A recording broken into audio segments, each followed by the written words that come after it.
اعوذ باللہ من الشیطان الرجیم بسم اللہ الرحمن الرحیم۔ السلام علیکم ورحمۃ اللہ وبرکاتہ۔ الحمدللہ رمضان کے دن جاری ہیں اور ہم سب روزے سے ہیں۔ روزے کا تصور شریعت میں کیا ہے؟ لوگوں کے درمیان روزہ صبح سے لے کر شام تک بھوک اور پیاس کو برداشت کرنے کا نام ہے، لیکن شریعت میں اسے روزہ نہیں کہتے ہیں۔ شریعت میں روزہ ہے کہ آدمی بھوک اور پیاس کو برداشت کرے اللہ کے لیے اور گناہوں کو چھوڑ دے، یہ شریعت کے نزدیک روزہ ہے۔ روزے کا ایک حصہ ہم جانتے ہیں کہ بھوک اور پیاس کو برداشت کرنا ہے، لیکن گناہ کو چھوڑ دینا یہ روزہ ہے، ہم اس سے غافل ہیں۔ حالت روزہ میں اللہ کی نافرمانی سے اجتناب کرنا روزہ ہے۔ بخاری کی حدیث ہے، نبی اکرم صلی اللہ علیہ وسلم نے فرمایا، ابو ہریرہ رضی اللہ عنہ کہتے ہیں نبی صلی اللہ علیہ وسلم نے فرمایا، من لم یدع قول الزور والعمل به، جو آدمی روزے کے حالت میں جھوٹ نہیں چھوڑتا، گناہ نہیں چھوڑتا، والعمل به، اور اس پر عمل کرنا نہیں چھوڑتا، فلیس للہ حاجہ، اللہ کو ضرورت نہیں ہے ان یدع طعامہ وشرابہ لہ، کہ وہ کھانا اور پینا اس کے لیے چھوڑ دے، اللہ کو اس کے بھوکے اور پیاسے رہنے کی کوئی ضرورت نہیں ہے۔ علماء کہتے ہیں اس میں روزے کا صحیح تصور دیا گیا ہے کہ اگر صرف اللہ کو بھوک اور پیاس پسند ہے، پھر حدیث یہ کیوں کہتی ہے کہ اللہ کو اس کی ضرورت ہی نہیں ہے؟ اگر آپ حالت روزہ میں گناہ نہیں چھوڑ سکتے، پھر اللہ کو اس کی ضرورت ہی نہیں کہ آپ بھوکے اور پیاسے رہیں۔ یعنی شریعت میں روزے کا تصور ان دو چیزوں سے ہے، ایک بھوک اور پیاس کو برداشت کرنا، اور دوسرا گناہ کی چیزوں کو حالت روزہ میں خاص کر ترک کرنا، یہ اصل روزہ ہے۔ روزے کا ایک حصہ ہم رکھتے ہیں، دوسرا حصہ ہم پورا نہیں کریں گے، اجر سے ہم محروم ہو جائیں گے۔ اسی لیے سنن نسائی کی ایک روایت ہے، ابو ہریرہ رضی اللہ عنہ کہتے ہیں اللہ کے نبی صلی اللہ علیہ وسلم نے فرمایا، اللہ تعالی ہم سب کی حفاظت کرے، رب صائم، ایسے بھی روزے دار ہوں گے، لیس لہم من الصوم الا الجوع، جنہیں روزے کے بدلے بھوک کے سوا اللہ کچھ نہیں دے گا، کہ ان کے روزوں پر انہیں کوئی اجر نہیں ملتا ہے، وہ صرف بھوک اور پیاس برداشت کرتے ہیں، لیکن ان کے اعمال نامے میں کوئی اجر نہیں ہوتا ہے۔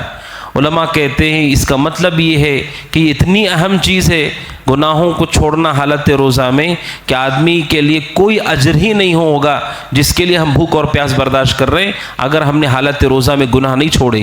اس وجہ سے حالت روزہ میں اپنے زبان کا بھی روزہ رکھیے، ہاتھوں کا بھی روزہ رکھیے، پیروں کا بھی روزہ رکھیے، نگاہ کا بھی روزہ رکھیے، کانوں کا بھی روزہ رکھیے۔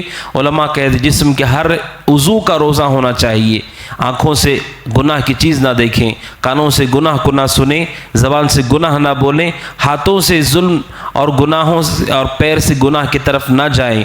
اس طرح جسم کے سارے عضو کا روزہ رکھنا یہ اصل روزہ ہے شریعت کے نزدیک، اور بھوک اور پیاس کے سوا کچھ نہیں۔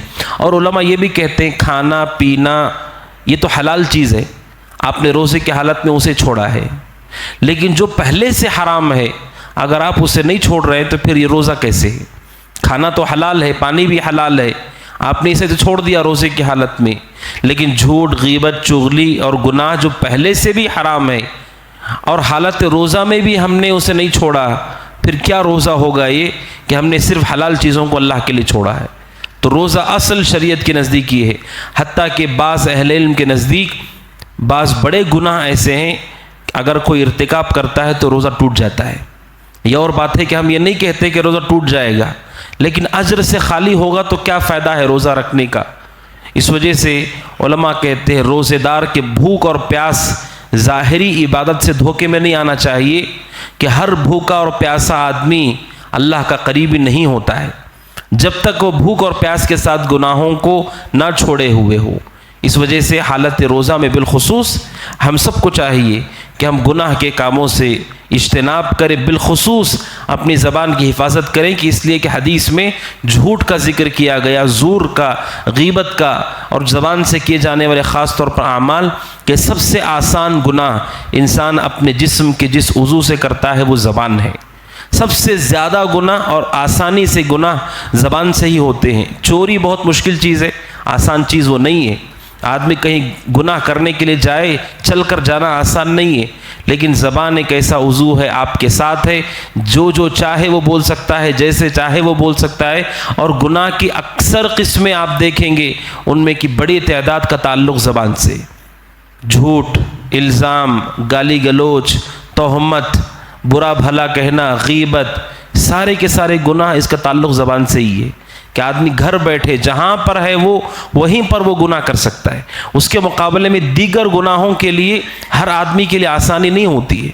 خاص طور پر حالت روزہ میں اپنی زبان کی حفاظت کرنا چاہیے کہ یہی اصل روزہ ہے کہ ہمارے جسم کا ہر عضو بے روزے سے ہو اور ہم نے اللہ کا تقوی اختیار کیا ہو.